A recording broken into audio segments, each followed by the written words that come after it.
It begins here?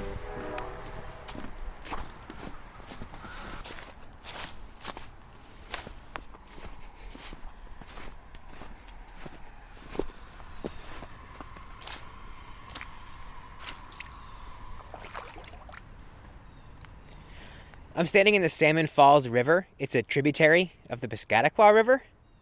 Meets up with the Cocheco a couple miles from here. And eventually the Piscataqua drains into the Great Bay, into the Atlantic Ocean. The local Abenaki called this river Nuichwinok, river with many falls. Yes, I am standing in a river looking at Wikipedia. This river's in my backyard, by the way. I don't think I technically own any of the river, though I'm not sure officially where my home ends and it begins. And the river borders New Hampshire and Maine. So when I stand in this river, I'm not even really sure which state I am in, which is quite the rich metaphor. So I'm standing in the Salmon Falls River, somewhere between New Hampshire and Maine, somewhere between my property and the general public's property, somewhere between my past and my future. And I'm thinking, of all things, about the Greek alphabet. Okay, so the Greek letter psi, that's where we get the PS spelling of words like psychology and psychopath and, all the derivatives of psyche. It's a letter of the mind. It's also a letter of the sea. The letter itself looks like a trident, and it's associated with Poseidon. The Greek word for fish is sari, P-S-A-R-I. In physics, the letter psi is also representative of wave functions in quantum mechanics, which is kind of clever. Anyway, I mention this because, Greek derivatives in English are kind of interesting. And it's also interesting that I've always thought of bodies of water as kind of meditative and mentally reinvigorating. And it kind of seems like the Greeks felt the same way. It's that or, the centuries of linguistic bonds connecting the brain with the sea are what caused us to start considering them together. I don't know if it makes a difference which it was, here and now. Man's progress isn't always compatible with nature. Let's start here. Very simple. Let's define a couple of terms. Okay. What's a watershed? Watershed is an area of land where all of the water that falls or runs over that portion of land drains to the lowest point. So in our case, our watershed, everything drains to Great Bay. So basically it's like a bathtub. It's like a bathtub. One drain. Great Bay is the drain. You got it. This is Rachel Rouillard, the director of the Piscataqua Region Estuaries Partnership. And we'll learn more about what that organization actually is a little later. For now, I just want you to focus on the very simple fact that when it rains, the water doesn't just hit the ground and disappear. It has to go somewhere. Some of it is absorbed into the soil and the plant life, but a lot of it isn't, at least in part because, we've paved over a lot of the soil and the plant life. Not everywhere is a watershed, right? Because there's some, wait. Everything does drain to one thing. Yep. Okay. Yeah. I was thinking that it's not like water has an option, it runs the way it runs. Right. Okay. So everywhere is a watershed. We happen to be right now in the Great Bay watershed. Yes, we're in the Great Bay watershed, but we call it the Piscataqua Region watershed because there are a couple of different drainage areas within our larger watershed. So one of the focus areas of our National Estuary Program is Great Bay.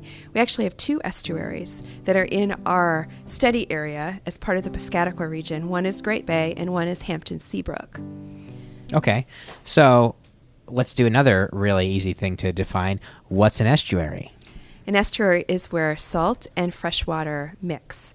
And so there is created a very unique estuarine environment because of the mixing of those two waters, the different types of plant life and aquatic life. So as you can imagine, what comes in the salt comes through fresh, can live in different conditions, and then you have plants and animals that can live in conditions where those things are mixing. This is another thing that I don't want to say that I didn't know that rivers feed into the ocean, because I did know that, but I'd never given much thought to how that happens or how it shakes up the freshwater, saltwater binary I've had in my head since grade school. I guess I thought, if I really think about it, maybe I thought the force of the water coming from the river into the ocean, kept them from really mixing. like a heat curtain when you walk into a department store. But mostly I just never thought about it either way. There's a Bill Callahan song called From the Rivers to the Ocean, and I have probably spent more total time listening to that song than I have thinking about the actual transition from rivers to oceans. But I'm thinking about it now. I'm thinking about it pretty often. See, in March of 2019, in a sort of spasm of civic responsibility, I joined my town's stormwater committee. They sent out an email that said, the town needs your help. And I was in the middle of Leadership Seacoast, and I was all shiny and enthusiastic, and I was an easy mark. And so I replied right away. Small towns like mine, I am learning, frequently rely on volunteer committees to manage a lot of their affairs. So I started emailing with the town administrator, Caroline. Initially, I expressed interest in the Highway Committee, because first of all, I'm a zealot for the rules of traffic, and second of all, the Highway Committee sounds like a Springsteen song. She attempted to steer me instead toward the Planning Board, which I knew was a deep end of the pool I was not yet prepared for. So I then offered to join the Conservation Committee, which oversees a stretch of riverbank that's near my house. I figured, pick up some litter, chase off teenagers trying to fool around in public, easy enough. The Conservation Committee didn't need anybody, but Stormwater did, so that's where I ended up. What is stormwater, you ask? At the time, I had no idea. So, a Springsteen song can be a lot of different things. It can be like that. That's just Glory Days. Yeah, that is just Glory Days, but I actually totally get it. I'm trying to think of 90s Bruce Springsteen when it was like Secret Garden. Okay, I get it. I get what you're saying, yeah.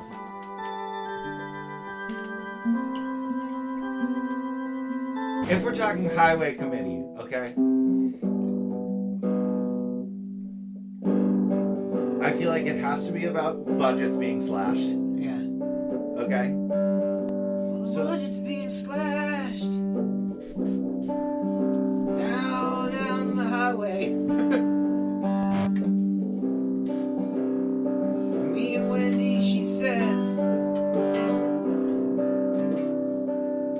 gotta leave this town. Me in my car. Bruce Springsteen talks about cars, but he never says brands of cars. Sure. We take care of our own. But if this highway committee keeps on slashing those budgets, where are we going after that? Are we going I don't know. I don't know where I was going.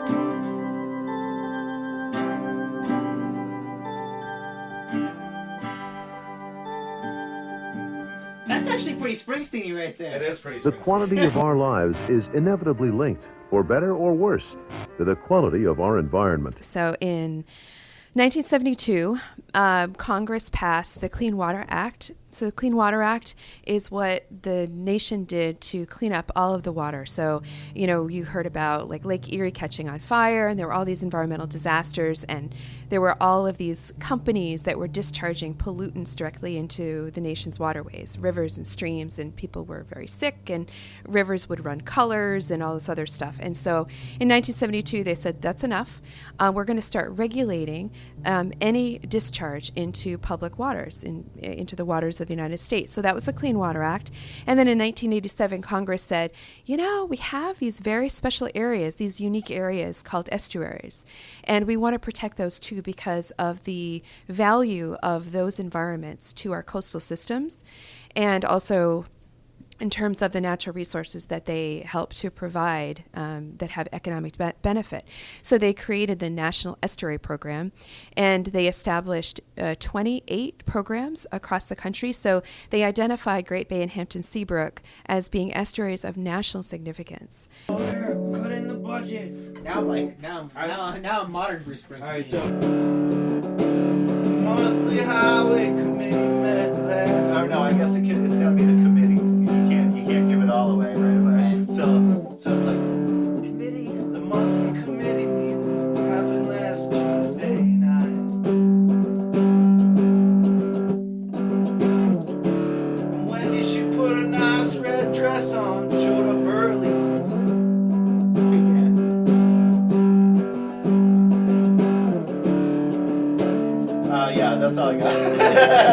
there's only money to like clean up the nice part of town, like that kind of thing, you know? Like, Yeah. Like, and there's like, you know, like your town, your part nice of part of town. Sweeping those streets.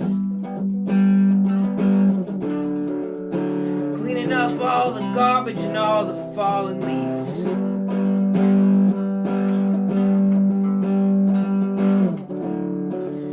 But on my street, there ain't no sign of that highway committee. They stay on the right side of that line.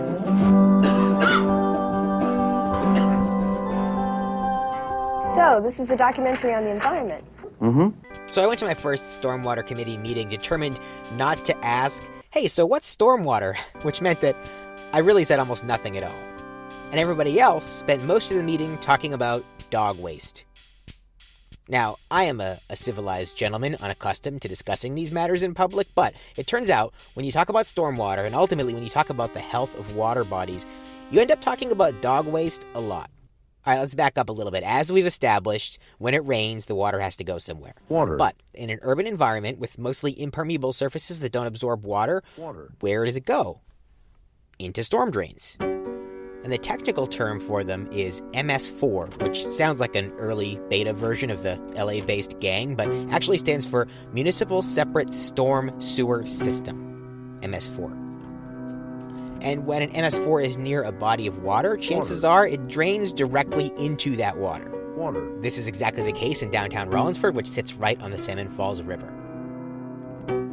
Which seems fine, right? Rain falls, we move it to the river. Okay, cool. Well, hang on. Water from storms hits the ground and it picks up a lot of stuff on its way to the drain into the river. Garbage, motor oil, soap from washing your car in your driveway, and, you guessed it, dog waste. This runoff alters the chemical balance of the water and ultimately affects the ecosystem in the river. So the Stormwater Committee does a couple of things. One thing they do is apply for permits from the EPA to continue to discharge stormwater into the river. If we didn't get the permit, I think we would still kind of have to keep doing it and just get fined or something. It's not like you can fill all the drains with concrete. Luckily for us, that's not an issue at the moment. The day that I joined the committee, we got approved for the next 5 years. So that's good, but approval comes with conditions and actions that need to be taken over those next 5 years. A lot of it is public outreach and education, which I get that part. But you're supposed to measure community engagement, which is a little bit more complicated. And then there's some regulatory stuff, like if there's a construction site in town in the designated MS4 area, chances are the chemicals and the materials being used there will create more harmful runoff than your average usual mix of equal parts dish soap, motor oil, and dog which incidentally is the recipe for my famous steak marinade. But seriously, there's a construction site across from my office, and they put covers over the storm drains around where they're working. That is a stormwater permits regulation in action, and I know that now. I notice that kind of stuff now, and I seek out and I talk to people like Trevor Mattera. I'm the Special Projects Coordinator at PrEP. It came up before we even started recording that his job title makes it sound like he assassinates people who pollute water bodies, but as gnarly as that sounds, that's not what he does.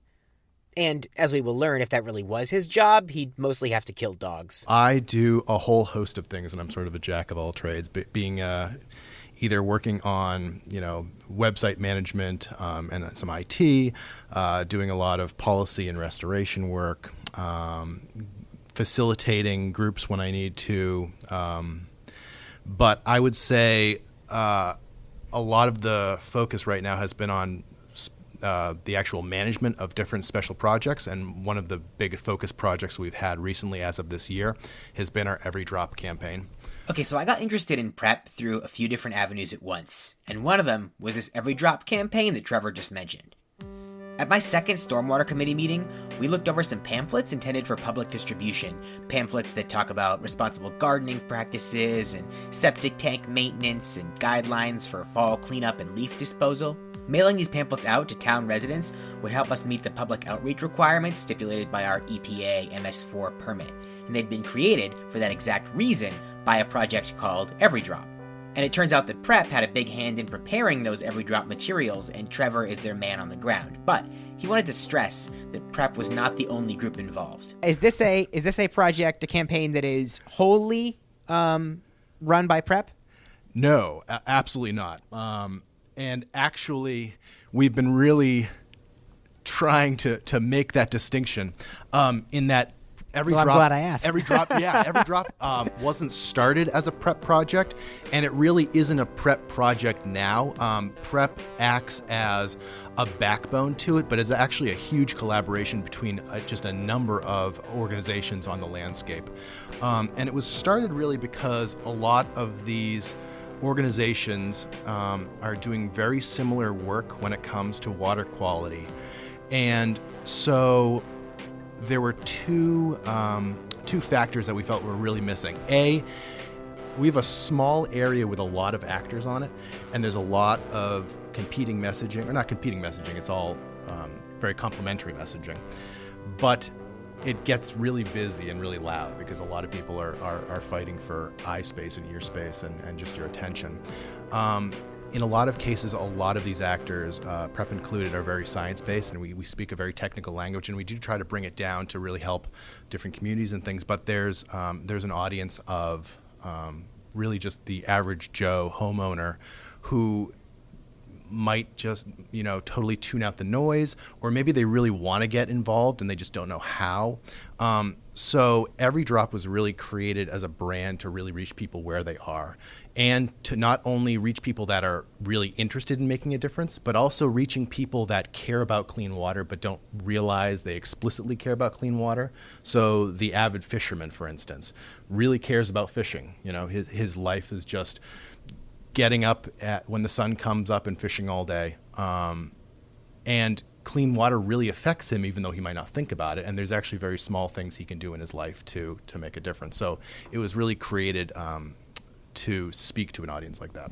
I got a neighbor like that. What are some things that he should do? What's a small thing he can do to make the water better? Sure. If he has a dog, picking up the dog poop every time. I know that is sometimes controversial because people feel, poop is biodegradable and poop is natural and we can't go cleaning up all the bear poop and the fox poop in the woods. But that's really not what it's about.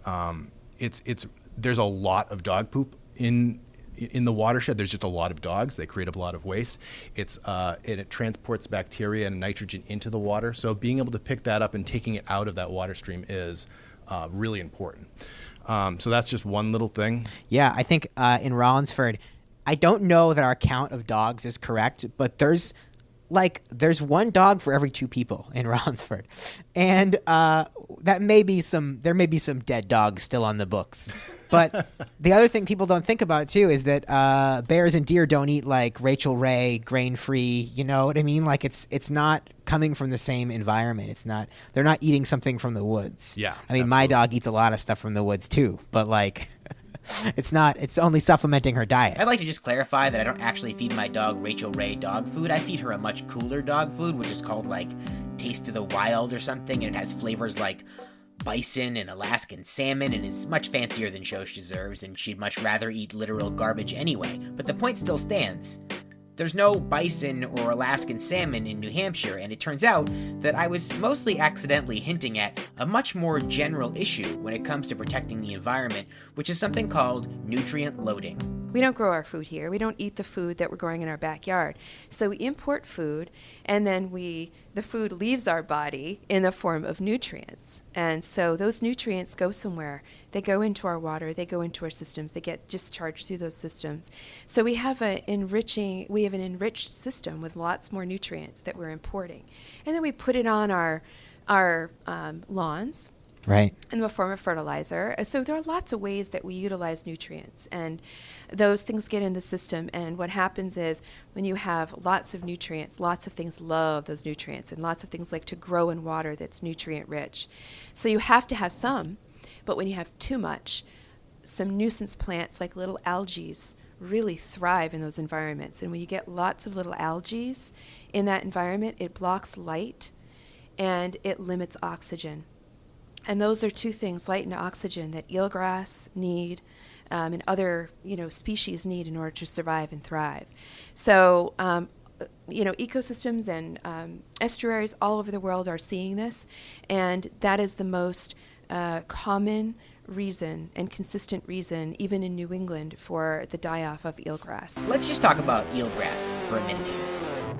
Can I just say, by the way, that I love that this podcast can really be anything now. I mean, I just said, let's talk about eelgrass, and I meant it, and I'm excited about it. Yeah, so eelgrass is really the underpinning, the foundational species. That it's a grass, essentially. Mm-hmm. It's a plant that grows underwater, and it serves as habitat for fish species and other kinds of little critters. It's a food source for critters. It slows wave action. It settles down sediment.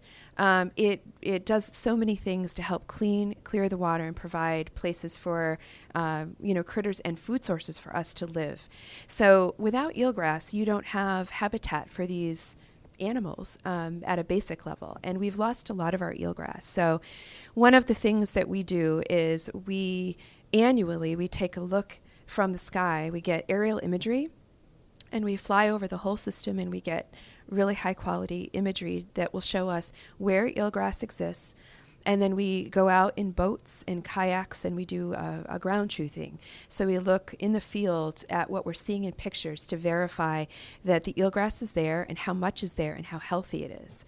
So we don't do as much with what's called the biomass. That's the healthy aspect of it. It looks at, are there epiphytes, or are there too many bugs living on the plants for them to be healthy? How much density is in these beds, because we want the beds to be dense. But we are just starting to do more of that now than we have in the past. So in the past, we've just really looked at the spatial distribution. So how many acres do we have, and where are those acres located in our system? And we've lost half of the eelgrass in our system, which is of concern. Why did we lose it? Well, there's some debate about that. The most, I want to say, conventional, popular, and well-established reason for that would be increased nutrient loads, so nitrogen. And we see that happening, again, really in every estuarine system in the world, where there's a growing population, more human development. There's just more nitrogen that gets into the system through different pathways. Okay, to recap a little bit, estuaries are the unique environment that exists at the transition point between rivers and oceans. Estuaries have been identified by the EPA as nationally significant, which is why organizations like PrEP were created to monitor the health of the estuary and to talk to people about it. Trevor and the Every Drop campaign are aimed at the everyday water enjoyer. Your fishermen, your boaters, your water skiers, guys who like to throw tennis balls into water bodies and have their dogs jump in and chase it. But PrEP also talks to municipal audiences like my stormwater committee, and also elected officials and members of the business community. And for that, they have this person. My name is Abigail. Abigail Lyon. Take two.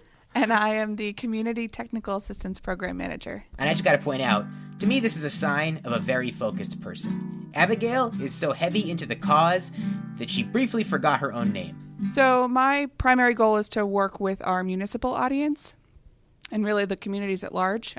So we work to translate some of the science from our science program here at PrEP to make it more tangible and understandable for that municipal audience, and how some of the land use decision changes may impact the health of our estuaries ultimately. So it's not just what's happening within the estuary, but also within this larger context, this watershed of our 52 communities. Mm-hmm. So essentially anything that happens on that landscape, whether it's a zoning change or regulation or particular practices on a property like fertilizer use on someone's lawn, those ultimately have an impact on water quality and the natural resources in our system. And so we try to make that connection that what you're doing in the landscape can both positively and negatively impact the estuaries overall. So when I think about speaking to a municipal audience, I picture a fight. I picture an impassioned argument from a desperate activist and an indifferent or compromised bureaucrat doing their best not to hear. But Abigail really did not characterize it that way. Instead, it was more like helping people learn who already want to learn. So in a state like New Hampshire, in a community like ours, how much do these municipal audiences listen to you? How amenable are they to the changes that you want to make? That's a great question. So we approach that in a couple different ways. One is by making recommendations for land use changes, both regulatory and non-regulatory. So I think some of our communities look to PrEP and the host of partners that we work with as experts in the region. And so a lot of times we find that they are amenable, especially when we can provide or other partners can provide resources to make those changes. Another way we do it is through more of a carrot approach. So one of the things that I focus on is this workshop series called the Board Empowerment Series. And the idea behind it is that a lot of times our board members, whether that's on a conservation commission or a planning board, are volunteers. And they want to serve on those boards because they see it as an opportunity to give back to their communities, maybe to be a little bit more connected with their community. But they don't always have all the expertise that you may want to see on that board.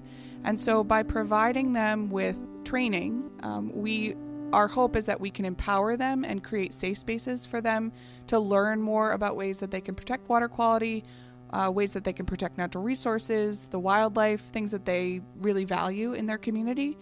And so by providing that training, it seems that it becomes more apparent that people are a little bit more amenable. We're not just telling them what to do, but kind of providing them a little bit of a roadmap and the technical expertise that they're looking to lean on. That's nice to hear. That, like, people trust experts or trust knowledge once they have it themselves. Right. Like, I like that. It's nice to be reminded that when confronted with facts, there are still a lot of people out there who, accept them as facts. And those people go out and volunteer, and that's how a lot gets done in small communities. I guess I shouldn't be surprised since, I am one of those people now. I'm a municipal audience. And I got involved in local government, however obliquely so far, out of a genuine desire to help. That still happens. That's still what happens most of the time. On the stormwater front in particular, Abigail told me that she's been working with several communities, Rollinsford included, to revise their stormwater management practices to really emphasize permeable surfaces when regulating development. The idea is that as we continue to develop and which is, a major economic driver for our communities and the region as a whole, we're really going to continue struggling with stormwater management and the amount of nutrients that fall on these impervious or hardened surfaces, right? So roads, sidewalks, roofs, etc. And the idea is that the only way we're really going to start to lower our reduction, or reduce nutrients that fall on these hard landscapes is by starting to reduce the amount of impervious cover or these hardened landscapes. So there's more opportunity for infiltration of runoff or, rainwater, and it's not a direct conduit right into our water bodies, whether that's a river, a stream, or ultimately the estuary. There are a lot of reasons to reduce impermeable surfaces. In communities like Houston, Texas, it's a big issue because of serious flooding. When it rains, the water has nowhere to go. In Houston's case, that city has been so built up and paved over that it's actually sinking into the ground, and so it has literally created a giant cement bowl. They paved over a lot of marshland in Houston, which really would have helped them absorb all that floodwater. It's also important to know, just generally, that unspoiled land, permeable surfaces, actually act as a filter for water. So when we talk about stormwater picking up dog waste and then flowing into the river, the real issue is that there's not enough exposed land between point A and point B to filter all the bad stuff back out. The water's path is too direct. And we can add another problem onto this, which is known as groundwater recharge. We have a number of communities that rely on subsurface water for drinking water in a community. In other cases, for example, my parents have a personal well, right? They have a well on their property. And if we continue to move water out of a system, out of a community, we're not seeing it infiltrate the ground and ultimately fill groundwater reserves. So those are those kind of subaqueous reserves that we draw on for drinking water. So there's a benefit to infiltration, not just for capturing pollutants, but also for this kind of groundwater recharge, making sure that we have those supplies for the future. Okay, so when it rains in an urban environment near a water body, we move the water to that water body. In a lot of communities, this conveyance is known as MS4. The water picks up contaminants from the ground on the way, and that impacts the quality of the water body that it drains to. It would be preferable then to absorb as much of that water into the ground as we can so that it will be filtered and so that we will continue to have drinking water. And it's less likely that those urban areas will flood. So today was really unseasonably warm for January, so Christy and I took Arlo and Isaac down to this playground in downtown Dover. There was nobody there, no other kids at all, and other kids is really the draw for Arlo, so we wandered around and we played the outdoor instruments and we tried not to slip on all of the slowly melting ice. That playground, it's right on the Kachiko River, and I looked at all of the melting snow and ice with new eyes. What kind of nutrients were being picked up from that playground and carried right into the river? What's also funny is when you stand in that playground, on one side is the river, and on the other side is a new development. They're putting in this increasingly large apartment complex to accommodate the rapidly growing population in Dover. This particular complex is called Foster's Place because it's being built around the remains of a newspaper office, Foster's Daily Democrat, which still technically exists, but I'm pretty sure it's closed all of its physical outposts. So, when you consider that it's adjacent to a water body, a housing development, and a ghost of old media, I mean, that playground is practically ground zero for this podcast, right? Should I record all of my episodes there? I've been avoiding calling attention to all the references to land use regulations and development in this episode so far, but of course, they're there. They always are. My life is like that movie with Jim Carrey where he can't stop seeing the number 23, but for me it's housing and zoning. Which honestly would make a better movie than the Jim Carrey thing, but anyway, development. Have you noticed that nobody at Prep talks about development like it's the enemy? It would be so easy to see those two forces, urban development and preservation of natural space, as fundamentally opposed. And when it comes to, say, the affordable housing debate, they are often weaponized against each other by other people. But nobody at Prep does that. Instead, they see these forces, these needs, as in harmony with one another, or working toward harmony. Rachel herself is like a living and breathing testament to that balance. So I've been working really for my entire career at the intersection of natural resources and human interaction and in the human world. I have a degree, an undergraduate degree in geography, because I really love the human environment. I love what people do to create a sense of place and to create community and to build place. I love architecture and how the human world has evolved from the beginning through where we are today. I love going to a city and seeing all the multitude of uses and people, and the best of what human beings have to offer is all in that one place. But I also love the environment, and I love being out on those conserved properties and just being in a place that's quiet and still and breathing good air and taking a nice hike. So for me, I came to this because it's really difficult to balance human wants and needs with the environmental needs and keeping the places that we think are really special, keeping them special as we use them, as we work in them and build in them and want to have a healthy economy and money in our pocket.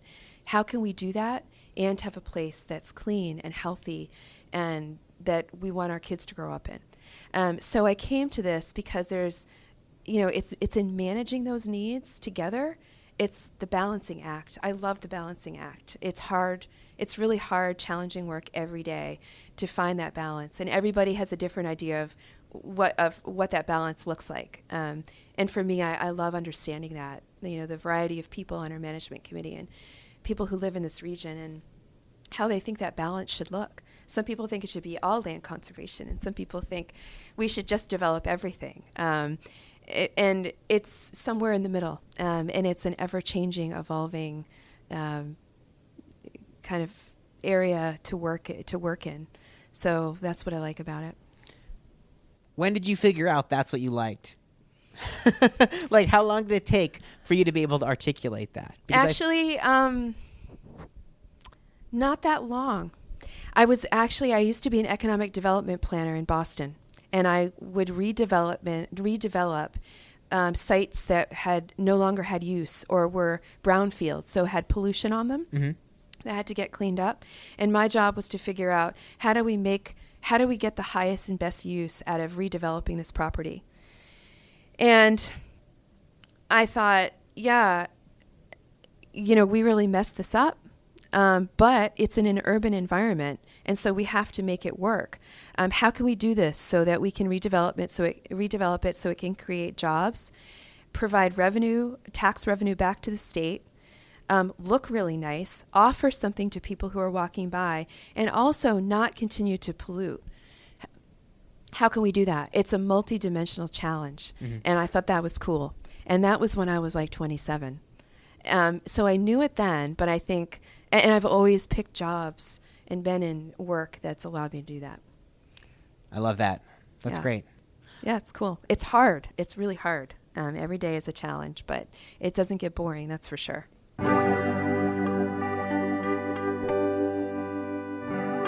Water. I talked about that sense of balance a lot more with Kalle Matso, Coastal Science Program Manager. who, first of all, has a spectacular name. But okay, let me set the scene a little bit. On my way to meet with the prep team last summer, I got lost. Head north on Sagamore Avenue, then turn right onto Wentworth Road. Terribly, Turn right onto horrifically Wentworth lost. Road. I was looking for the Judd Gregg Marine Research Lab, and my phone directed me to somebody's driveway. Wentworth. No research lab anywhere in sight. Harborview Drive.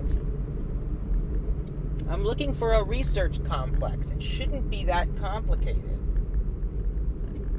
It should be near water. So I called Rachel, who gave me some verbal directions, and I was too polite and ashamed to tell her that my sense of direction is so bad that, for me, verbal directions might as well be in Greek. I never admit this to anyone in situations like this, but I really should to save them some time. I've spent hours of my life pretending to understand while someone describes a location to me. I never understand. I don't even understand it in novels. Okay. If the author starts describing a house on a street or even the location of furniture in a room, I totally check out. Every book I've ever read, I basically imagine the action happening in a featureless black void. Have you ever seen the movie Dogville? That's how it looks in my head. Hi, I'm looking for the UNH Research Center. Is it down that way? Yeah. Right up there. So Okay. just take a left in that little Okay. loop around. Wow, I'm so close now. Thank you. Anyway, I finally got to prep. Half hour late. Hello. Everybody was there in a conference room waiting for me. I felt so guilty. These people are doing important work, and I didn't want to waste their time. So I tried to collect myself, and I interviewed each person, and as each one was done, they trickled out, headed off to handle other tasks. Which meant that by the time that Kalle and I sat down together, it was just the two of us. I had a lot of information in my head already, but I tried to keep it all straight because I sensed that he had a lot to teach me. Besides air, water is our most important resource. Kalle started out in journalism. He had some scientific aspirations, but he didn't think he had a head for science. I always wanted to be a diver because I'd watched Jacques Cousteau's Undersea World whatever in the 70s and just fell in love with scuba diving. But then I decided I couldn't be a scientist because I wasn't good enough at math. So he gets a BA in English, works for a couple years as a writer, feels unfulfilled, and thinks, maybe there's room in his head for science after all. He gets a master's degree in marine ecology, and then for his PhD, he looks at the policy applications, or lack thereof, of scientific research. It helps to a little bit understand the human side of things and why people either take in the science and believe it or ignore it, don't find it interesting, or in some cases do everything they can to combat it. I told him it was really telling that his PhD was focused on bridging the gap between science and policy, since so much of what prep does involves bridging gaps, connecting information with everyday citizens and decision makers and citizens turned decision makers, unifying efforts between similarly minded environmental groups. That kind of connecting work is so important and always more effective than I think I ever realized. I'm learning to value it a lot more. And it sounds like you do get to do some diving. A little prep. bit. More snorkeling these days than diving. I guess eelgrass is not that deep down, is it? No, around here, the deepest eelgrass is probably, let's say, mid-tide, because we have that big tidal shift, maybe 20 feet out in Little Harbor near the Wentworth Hotel. but a lot of the eelgrass is in 5-6 feet of water. So yeah, For me, that's deep enough. So Yeah. I feel like. yeah. But one thing that I have always properly valued is the power of a good story. Most of my work is about telling the story at a very broad level. We're non-regulatory. You've probably been told that. Yeah. Meaning, unlike EPA, although we get most of our funding from EPA, we're not going to be writing permits for people. We're not going to be telling people what to do. Rather, we're going to try to tell the background story and have that influence how everybody does what they do, how they set up permits, whether they're going to fight the permits, whether they're going to say, okay, bring on the permits. We really want to save our estuary as much as possible. That is our role, is to tell the science story behind a lot of the more specific things that other people do. So that's my role as the Coastal Science Program Manager, is to look around at all the science we're doing, try to figure out if there's science that we should be doing that we're not doing, and then looking at the results. Well, what kind of a story can we tell about how our estuary is doing? So tell me the story. What's the story of our current situation? Our story is, let's say that you and I went to college together back in the early 90s. Sure. And my name is the Great Bay Estuary. And when you last saw me, I was looking pretty good. I looked like I was in shape. You were like, yeah, that guy's in shape, Sure. And then that was like 1992, 1993. And then in 2019, you ran into me like we're running into each other right now. And what you see is that we happen to run into each other at the top of a flight of stairs. And the first thing you say, oh my God, it's Great Bay Estuary. How are you, man? Haven't seen you in a while. And you're thinking, wow, he put on about 20, 25 pounds. And he just got to the top of these stairs, and he's breathing kind of heavy. And is he holding on to the banister? It looks like he might even be a little dizzy. And then we talk for a while, and then you walk away. And you think, well, he's either on his way to getting heavier and dizzier and higher blood pressure and is going to have an early death, or I just caught him at a weird time and he's going to stay right there, maybe 20 pounds overweight, not as healthy as he was, and or he might even recover. I just don't know. And that's our estuary. So instead of dizzy and high blood pressure, some of the key habitats that we look at that indicate our estuarine health have disappeared. Oysters, other shellfish too. Let's say clams and oysters. Yeah. These are key habitats. We've lost over 90% of both of those. Okay, so we're looking at Hampton Seabrook and Great Bay Estuary. Fish. Everybody loves fish. We love to eat them. We love to see them. When we look over, we're walking near a stream or we're walking near the estuary, you like to peer into water that is somewhat clear. It doesn't have to be Caribbean clear, but it's somewhat clear, and you want to see little minnows being chased by stripers. We're seeing a lot less migratory fish than we used to. Another thing that folks have heard about is seagrass. Yeah. Considered a keystone species and also an indicator species. And there's a lot of different ways to count eelgrass, but in general, you can say we've lost about half of our eelgrass. And depending on your metrics, we've lost a lot more than that, maybe a little bit less. But we've lost a great deal of our eelgrass. And usually, the way eelgrass goes the entire estuary. That's why they call it an indicator species. So, Indicator species. That's a good band name. yeah. Oh, I like that. I like that a lot. What kind of music would they do? I don't know. Yeah, interesting. I'm thinking like creative, weird jazz, but... Yeah, I think that's probably right. So yeah, I'm trying to extend this unhealthy friend metaphor because like the eelgrass, I don't know. I'm thinking like the oysters and the clams are like white blood cells, because like they clean and they fight infection. Right. So like the white blood cell count's really low. Yeah. What's a human indicator species? Like I guess maybe just like the pallor of your skin or something. Maybe I don't know. Yeah, I mean, when you look up cardiovascular disease, they're gonna mention breathing, heart rate, blood pressure. Those are the key things to say how your heart is doing. Mm-hmm. And I think it's a good metaphor also because the estuary is a little bit of a heart, right? It's pumping. It's bringing in the ocean water, and then it's it's bringing true. in the river. I mean, it really is the center for anybody who lives near the coast. The estuary is the center of everything. And those are the key issues with cardiovascular disease, what we said. And it's the same with the estuary, those habitats I mentioned. And, the first thing somebody says to you if you have any hints of cardiovascular disease, stop smoking, look at your diet, lower your cholesterol, exercise more, try to stress less. And we have analogs for estuarine health that are as backed up by data as the data we have on cardiovascular. We don't know everything. Same as we don't really, some people, it's hard to say exactly why smoking is bad for our lungs, but we know it is, right?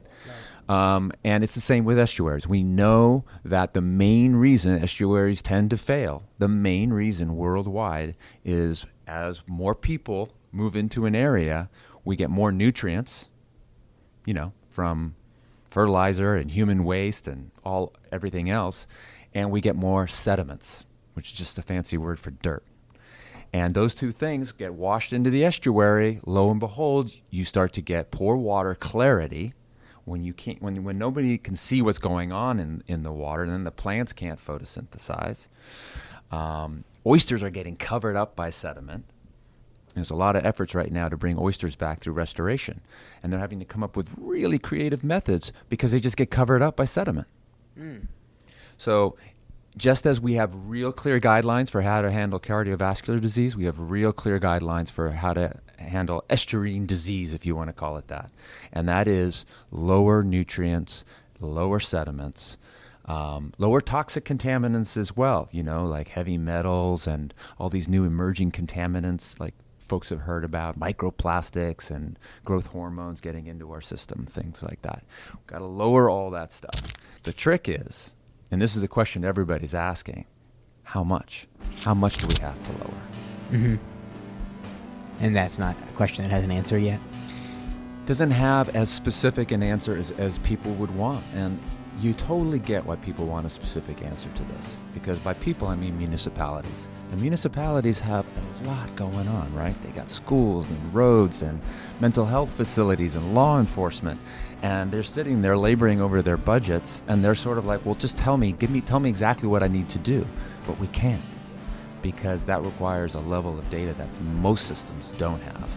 And we certainly don't have enough data to tell people when to stop. We might be able to see it when it happens. It hasn't happened yet, so right now the message is more keep going, because we're not seeing these habitats recover. I think we jump into the nitty-gritty too fast when we come to what choices are we going to make in response to science. And I think that we do ourselves a disservice. I think the thing to do would be to, before we start talking about the nitty-gritty, and I'm happy to go there with you, but let's ask ourselves a question.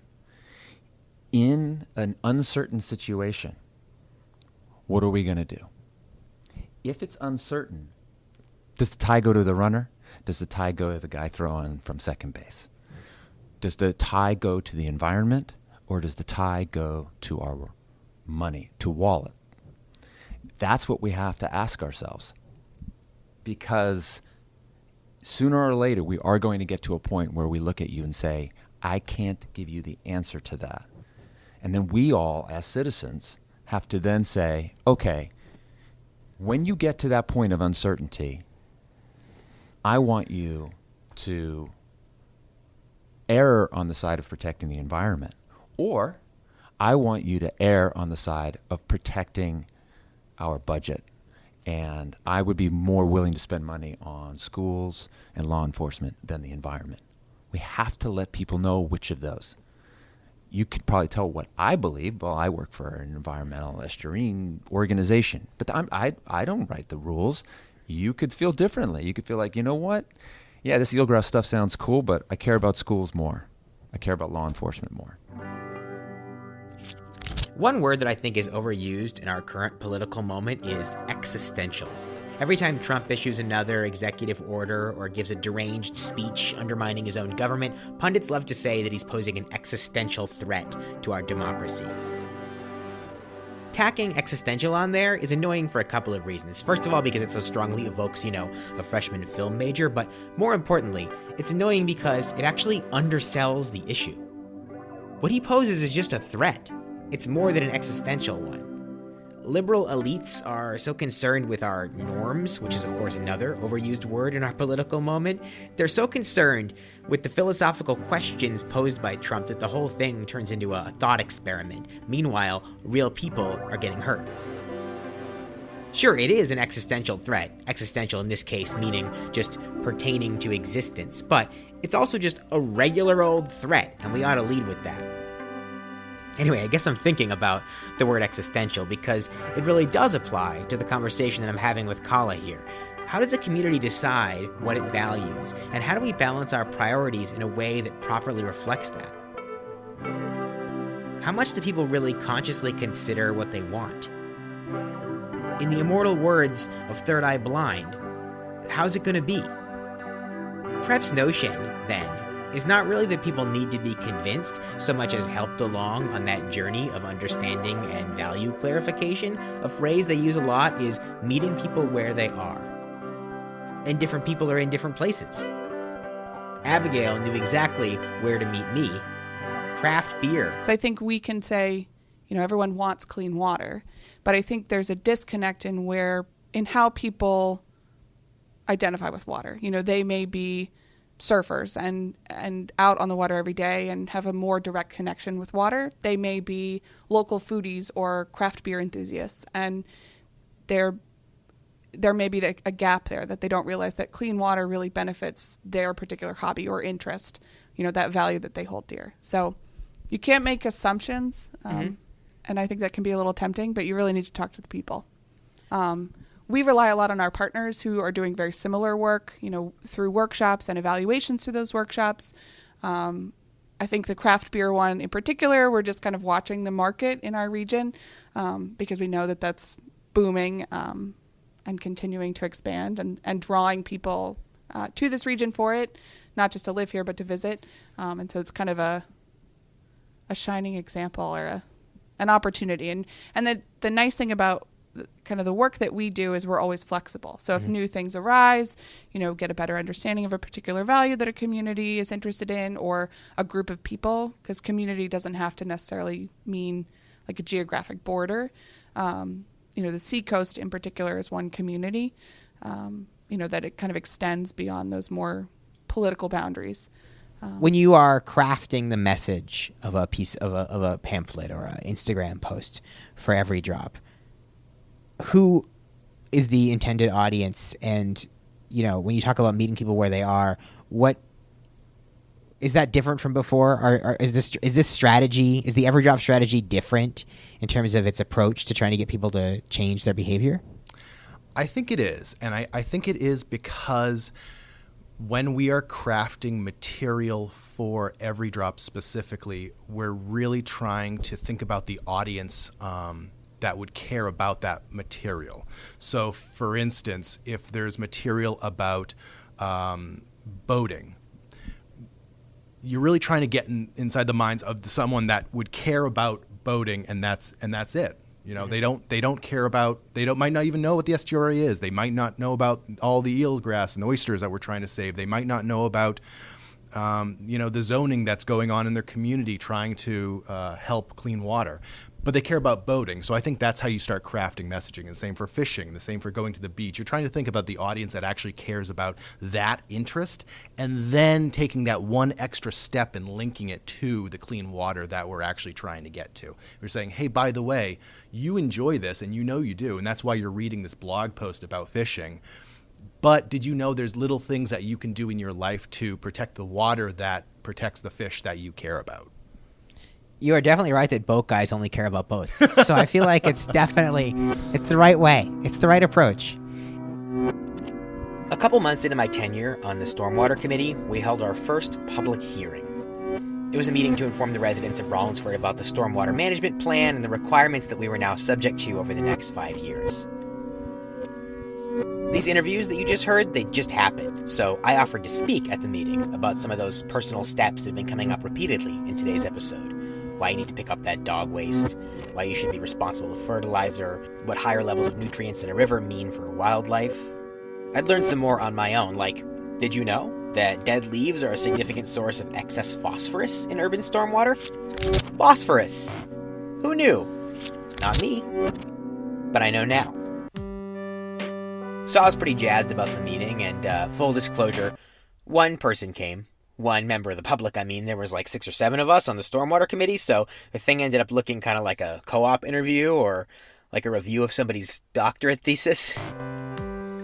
But I still did my little speech, and our one member of the public asked some great questions, and honestly, how cool is it that she came out at all? How cool is it that she didn't immediately fake an emergency phone call and bail when she realized she was the only one?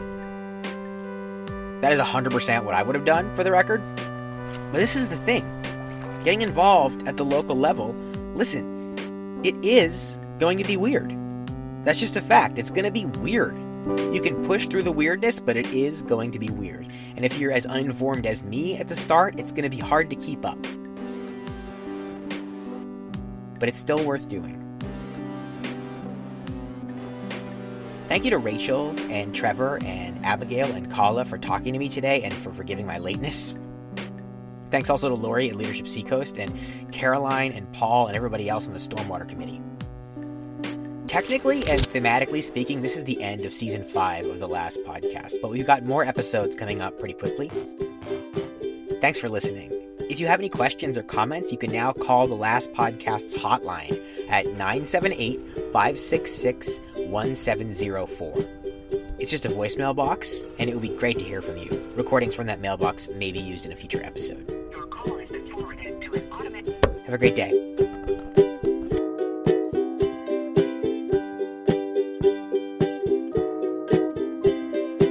And it ends here.